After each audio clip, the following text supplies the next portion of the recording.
Minsan, may punto sa buhay ko na hindi ko na iniisip ang mga pangarap ko. Dahil kapag lagi kong ini-imagine na magtatagumpay ako at tinitingnan ko ang sitwasyon ko ngayon, nalulungkot lang ako.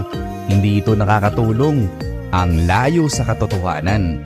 Kaya napagtanto ko na hindi ko na kailangang isipin ang hinaharap. Hindi ko na iniisip kung magiging sino ako. Ang iniisip ko na lang ay kung paano ako magiging mahusay ngayon. Kaya kahit abutin man ng taon o dekada bago matupad ng mga pangarap, hindi na mahalaga. Ang importante, nagiging masaya ako kung nasaan mang sitwasyon ako ngayon.